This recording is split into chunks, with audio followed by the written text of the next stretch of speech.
Hello, boys and girls, ladies and gentlemen. This is Sabi, and welcome to the first episode of Entrepreneur Gains, where I interview Y-Combinator alumni. As a startup gets bigger, I think the founder stories get refined to comply with PR. My goal is to bring out raw experiences of YC alumni, lessons learned from starting a successful or an unsuccessful startup. My goal is that you can learn from these smart human beings' mistakes and skip years of trial and error. In this episode, we have Priyank Singh, co-founder of Stilt, which is a fintech startup focused on providing loans and credit to immigrants and the underserved. They have raised over $100 million so far, which is long ways from like the first $5,000 they loaned out from their personal bank accounts. I start this episode by asking Priyank about the story he told me about raising his Series A with 1 month of runway to left. And I did a very bad job of communicating it, but let's get into it. I want to start with the story of which you told me at Camp YC, and I just love that story because it's a classic YC story, which was raising like a story of raising your last round, and yeah. So I want you to talk about that because that was such an amazing story. Well, it's from the beginning of time. The model that we are doing is very people understand it. It's very intuitive. But when you go out and raise money, they start asking a lot of questions. At high level, everybody believe like what immigrants are very safe, very hardworking. They are coming to US to build their life. Um, but at the same time, when it comes down to actually lending them money, there's a skepticism that there's a flight risk. They can take money and go away. So from the beginning of time, we were always struggling with this force that way we had to convince everyone, like what, look into Bay Area. If you look around, you will find a lot more immigrants who established themselves here in the US, who worked really hard to come here, and we are actually helping these people on day one to fund their education, loan, or getting married. So, so one thing what aligned with us and with anyone when we reach out to them is like we try to reach out to people, and when we tell them this story that we are helping an immigrant, they immediately they can correlate with it because either they are immigrant in the area or their spouse, their friends, their relative, they know at least one person who is an immigrant and who has faced this problem of not getting proper credit or not having FICO, not having credit score. So in the last fundraise, when we were trying to reach out to a lot of investors, we reached out to one of the fund. It's a streamlined venture. We were talking to last, and I told them this story. We met like a couple of years back, and I was like telling him this story, like how we started. And I was like, look, I moved to US. I went to Columbia University. I did not have enough money, and I just came here like I'll finish first semester with my saving, and then I'll figure out the ways to survive in the US. And I told him like I was lucky, I got scholarship and so on to survive. And the moment I told him this, he was like, oh, you know what, I face the same problem because when I moved to US, I was not able to get enough money for my college, so I had to work like all the jobs here and there and try to figure out a way to survive here. And if something like Stilt would have been existed back and then, I would have been like living better life, and most of my life would have been different because we would have helped him from day one. So this story really aligned and resonated with him, and he was like, after that, it became a little easier because our numbers speak for itself.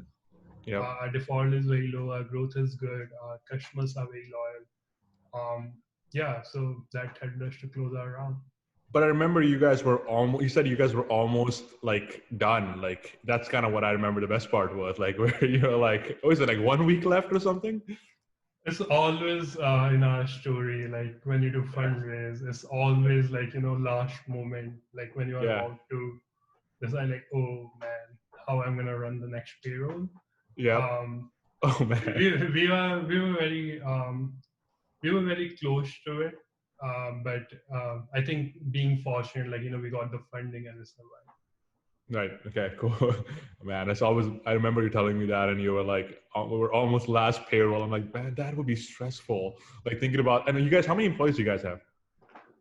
Right Or now, then, or when you were raising, that was like last year, right? So I think it's about 10, 11. That okay, way. okay, Yeah. it's always stressful. Yeah. So you said you came up with the idea when you were like when you came here yourself. So it was something you felt obviously it was hard. So it's very interesting, the idea how it came. So Rohit, my co-founder, you have met him Yep. too. Yeah. So we were at Columbia together, Okay. and I moved it. I came here in 2009, and he came here in 2010. So a year later than me, and he was doing couch surfing in my apartment because he could Okay. not rent an apartment. He did not have credit history.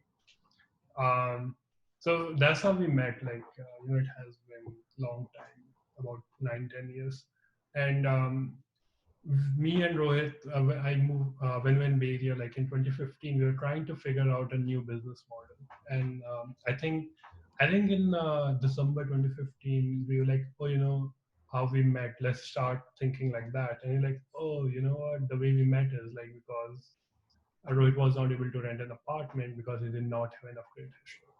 Right. And Oh then we're wow. like, Okay. oh, you know what? And then it's not just us, it might be more people who are facing the same problem.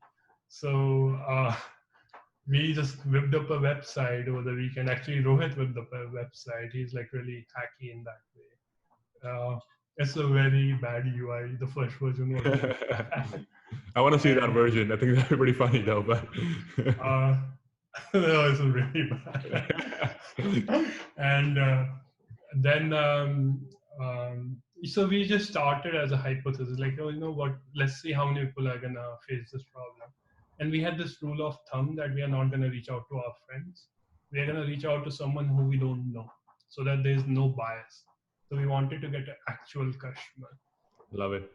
So I think in so what happened, I think in 2015 I went into San Jose State University for their career counseling, where I have been worked into industry for long enough, and I was able to tell people like how to do resume editing, how to prep for interview, and when you do all those seminars, all the students come to you and ask like, "What do you do?" And I was like, "Oh, by the way, I have this company who is helping out international students to fund their education and help them with the living expenses." So that was our initial customer base, which we did not realize. And the funny thing is, like Crazy. we did all these things, and then we were not able to figure out that capital piece because we needed money to lend out. So for a while, we were like, we are not going to do this idea because we don't have enough debt capital. So we had a website, and people knew about the website through their seminar, and everybody was talking to themselves and to each other. So, and we had given our Google Voice number there, which was linked to my phone and Rohit's phone. And I remember me and Rohit, we were coding something for some business idea, and this random call came in about, hey, do you guys still give out loans? And we were thinking like, why this call is coming to us? And we went back to our website, and then we logged in, and we saw like there's like 200, 300 people there already working Whoa. there. Yeah. And then we were still like trying to figure out what should we do. Rohit is having more risk background from banking side, so he's like, dude, it's gonna be very tough. It's fintech, it's not tech. It's Yep. fintech, which is gonna be a lot more critical. And I like, oh, you know what, let's try to do it. So I think I remember still first loan I gave out from my bank account. So I wrote a check literally. I went and deposited into my in the bank account of the customer, and it was I think $5,000 cash to and it was for living expenses. Someone was moved, just graduated from university, and he was moving to New York. So like, oh, you know what? Let's do that. So I started getting $5,000. Then Rohit put down his saving. Then we got money from Renu, Rohit's wife, right now. She put down her saving, and then we were in a lot of debt. Then we reached out to all of our friends. We're like, look, give us money. We'll use that money to lend out further, and we'll give you some interest on top of it. Then we raised more money from our friends. So by the time we reached at Y-Combinator interview, we were like broken. We did not have cash. We were Oh in a lot wow. of debt. Yeah. and it was pretty interesting and Yeah. stressful. Uh, And I can imagine. Yeah. yeah. How did you, first of all, how did you find out? It's a good segue. How did you find out about YC, and what was your experience like? Because we all had interesting experiences. So I want to know what was your like. So everybody know whoever is working on in Bay Area and startup, they know about YC. Right. Rohit particularly is very studious. Like he has gone to all the lectures. All he knows everything. And I also read a lot of books. We both have this thing common where we read a lot. So obviously you will know a lot about Y-Combinator because of that. Right. For us, Y-Combinator application was more of a proof of concept for us. By going through that application, you can reflect yourself and see what you are thinking about your business. Because most of the feedback and most of the application that we saw is that, like, how you are thinking about your business model, how you're thinking about scaling, what are you doing now, what you will do later, and so on. So we just applied and we thought like lending is not doing amazing, so we might not even get it. So, but let's try it out and let's see what's happening. We did not. I think we applied twice. In the first time, we did not go. We did Yeah. not get call. In the second time, we got call, and we went into YC. In terms of YC experience, it's pretty good. I think for us, we felt like we don't have so much connection where we know a lot of people who are entrepreneurs or investors. That community is very new. At that time, it was very new for us. Yep. So one thing, what we wanted to get into YC and get experience of what that community is. I think now after so long, it has been 4 years, 2016, 2020. Um, what now at this moment the value of YC is having that friend circle, having that support Yeah. group. Hundred I percent. think I think that is way more valuable. I mean, it's so valuable right now. It's just like I can talk to you, I can talk to other people about company, product, growth. Um, I don't know you follow all the chat around, like people can ask around if an employee ran away with the laptop, what Yep. should Yeah. Yeah. I we know what you do? mean. Yep. Yep. So those sort of things are most valuable, and also people are really passionate about what they are building. Yep. So even if you're hitting a wall, you see people around you. Oh, this is so amazing. People are doing so much, so we should be. It just encourages you. It's more positive reinforcement for you when you're Right. working on it. Right. And of course, there are a lot. Advisors are good. Mentors are amazing. Right. But yeah, at the end of it is the support group, I would say. Yeah. I completely agree. I didn't, for the first 2 years. I didn't go to any of like the camp YCs and stuff like that, and I don't know why. But the third year when I did went, man, I was like, what am I doing? Like, why didn't I go? Like, why didn't I make use of this amazing network? And even like, that's why last year I flew in from Bali for like only 3 days. I know.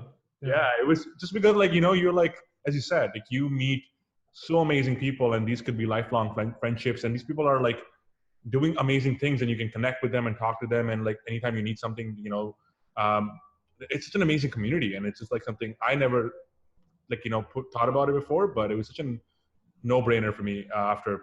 But if you could go back and do it again, would you change something? Like if you could go back and do like the experience. For me, I'll give you an example why I say this, because for me, I kind of feel when we went through YC, I was so amateur and so naive that I didn't really make use of it as much as I should have. You know what I mean? If I Yeah. could go back, I would like, yeah, change it and actually get every single value out of these amazing people who are around me. Hmm. I think for you and for me both, there's so much pressure for growth. Yeah. Even if you wanted to, you'll be like, oh man, I need to grow fast. Demo day is about to come. Yep. And either we were already not sleeping. I'm pretty sure none of us was sleeping.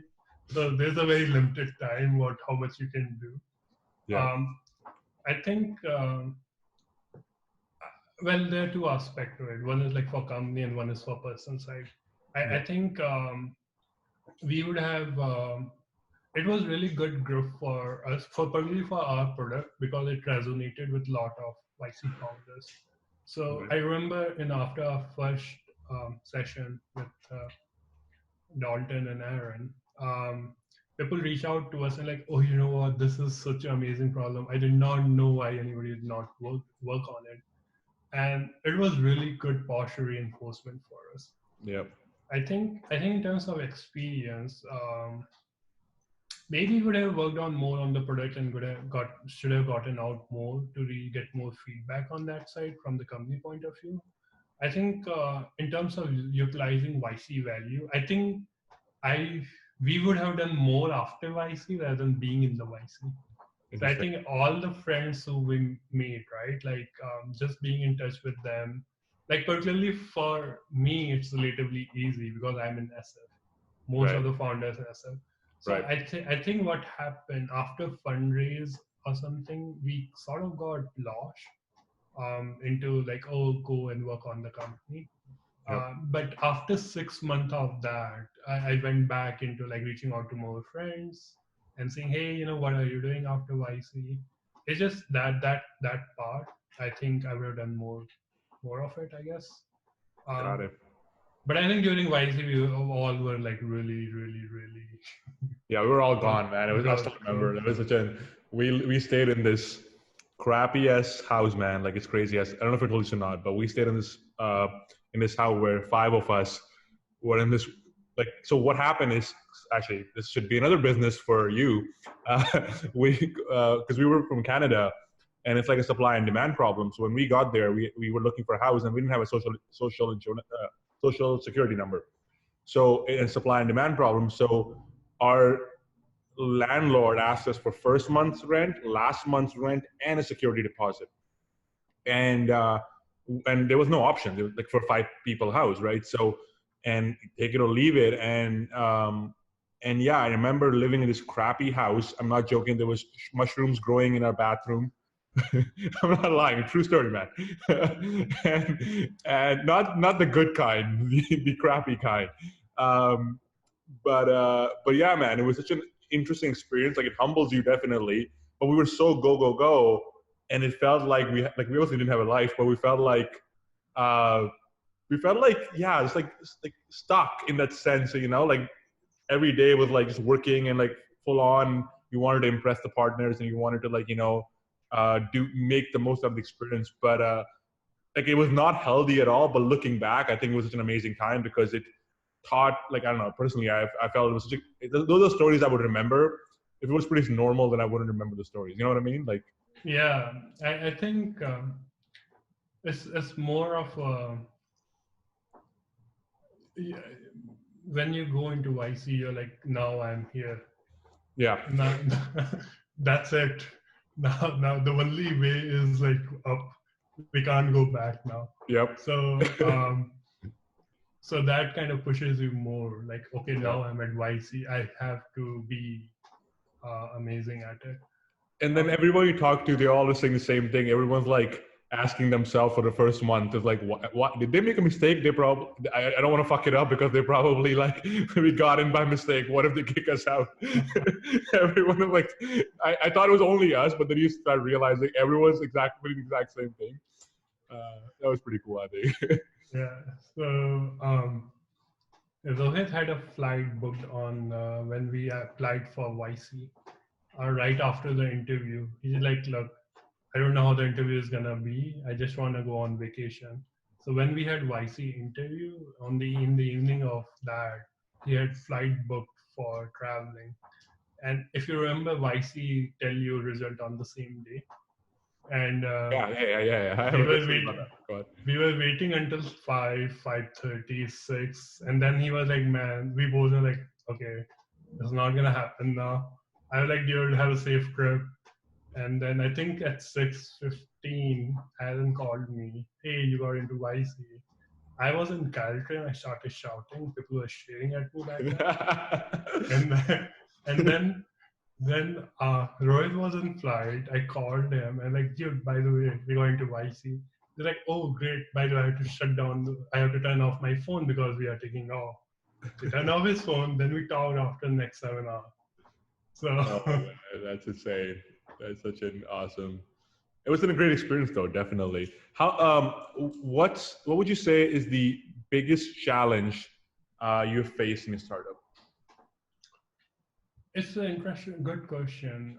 But the thing is, the biggest challenge is changing as the company is growing. Makes sense. So as you remember during YC and for a long time after YC, we were having problem in raising that capital Yep. because we need a lot of money to deploy further. Our product is money, Right. and because we are trying to prove something which has not been proven yet, so there's a healthy skepticism about like the lending or people who we Yep. are lending out. So for early, so every time when we prove like when we lend out $500,000, then we were able to raise $2 million. When we lend out two, then we will raise more. So that was the challenge early on for us, how to raise a lot of debt capital.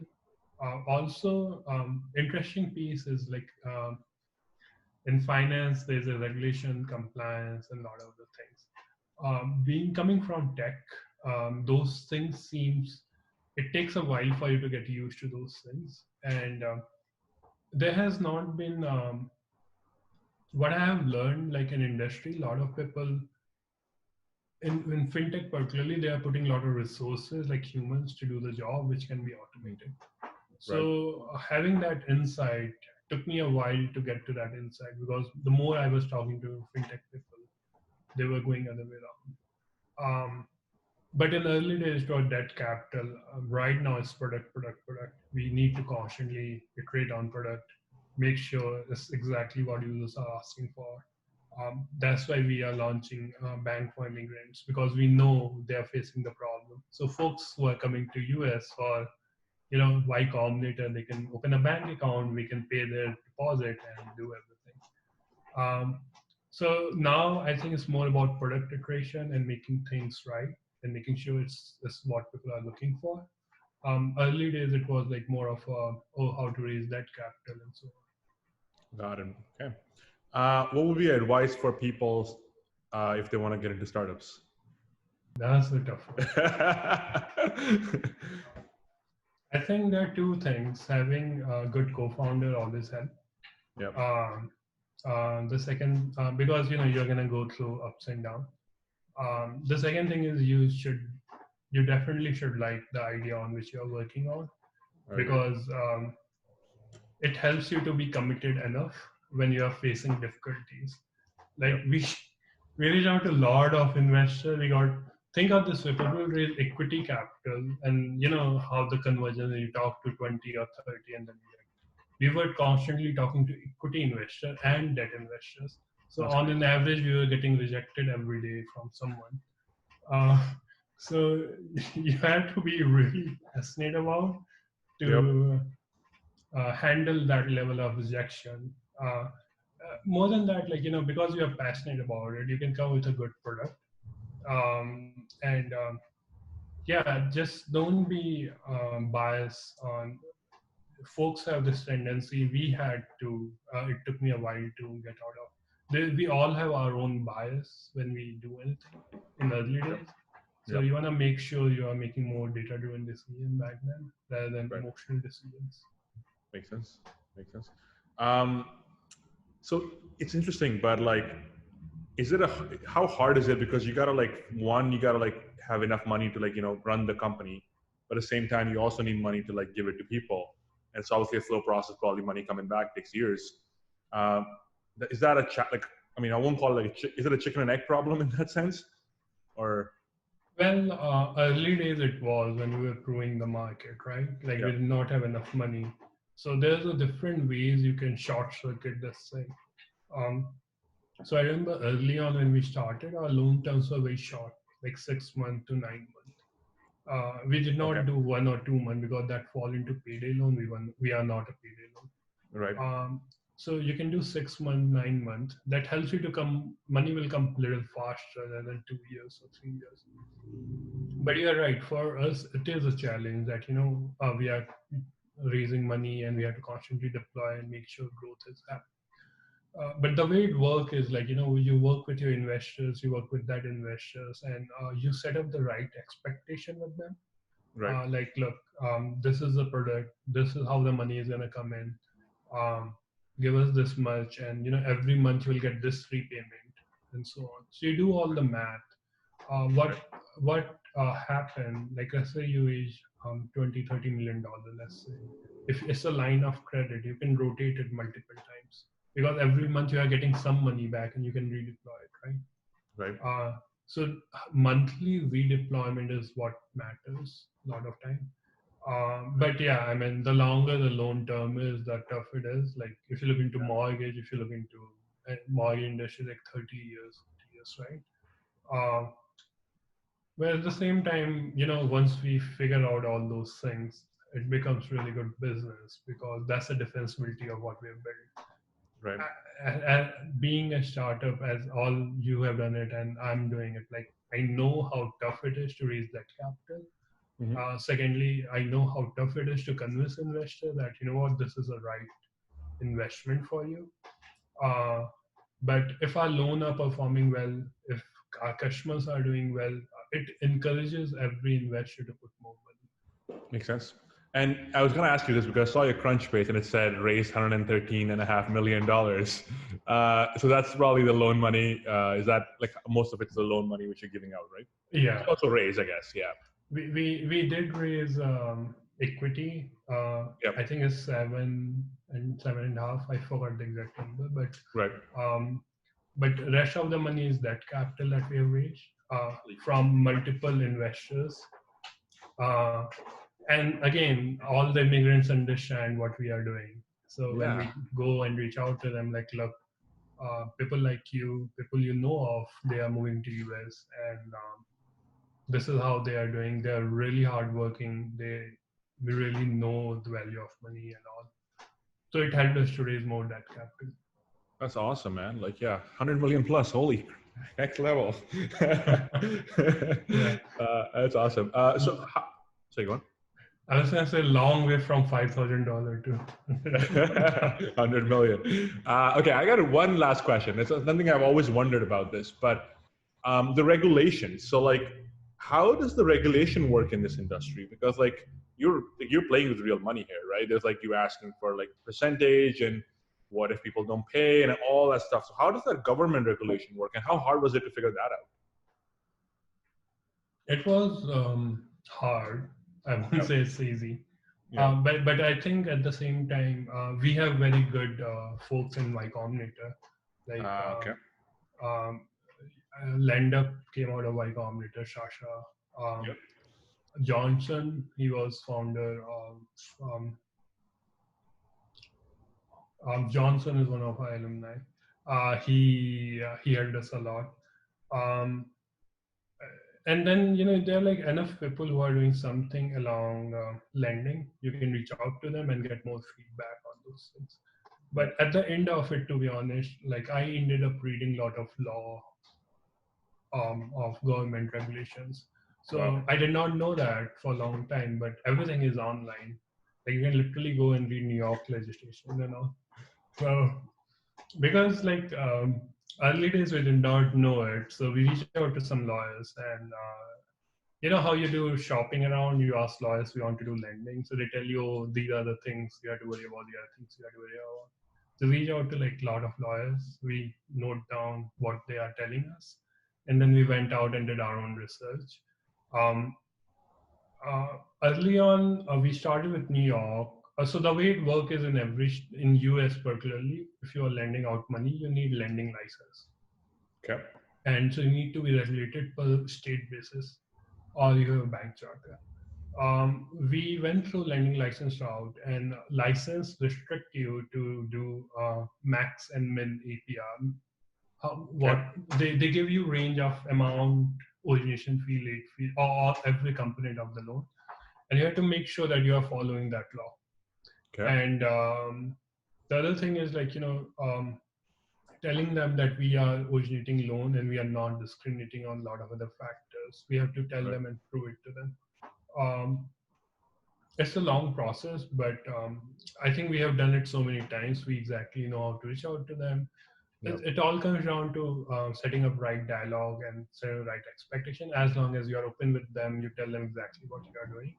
it helps. But definitely, it's one of the things which we picked up while working on the company. Uh, it's a fintech, so there's a product and engineering and marketing plus compliance and regulation part of it. Right. Now we have law firms with whom we work with. Yeah, I like it. I like it how, again, kind of we were talking about this in the start, where again how why we feel the importance of YC. It's another example here. Like again, when you said like the network of friends, it's so cool because like as you said, there's so many companies who are in the same space, and we had this rule, by the way, for our company. We when we were promoting, we had um, one of the founders of a previous company, Circle, like he, you know, like helped us out so much in like kind of like because he did the exact same thing. He went college to college, and just being able to reach out to him and being able to talk to him, like made like life so much easier because we don't have to figure it out ourselves. In that sense, that whole thing, right? So it's an advantage, but like I think that's again one of the biggest values in my opinion of YC as well, is just people and like they're in the space. Yeah. Oh, definitely. I think you get 6-7 months ahead in a lot of things. Yeah. Just by Yeah. So there are 2-3 ways of learning, right? You read the book, you learn from someone else's experience, or you do things. In YC, you can just learn from someone else's experience.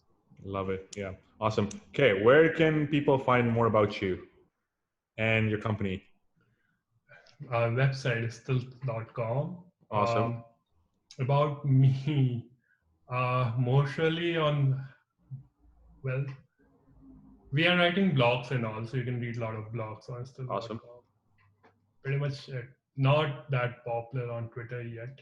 I should be. me neither. I don't do either. Yeah. Yeah. Just follow Stilt, and I think we are very good in creating content in Awesome. general for immigrant community. So if you do any educational content search, the company is gonna be in first place for sure. This is the first episode, so it's only my mom probably listening to it. So, but you know what? She is also an immigrant, so that kind of won't work out. But thanks, man. Appreciate you doing this. Sure. Anytime. Awesome. Thanks for having me.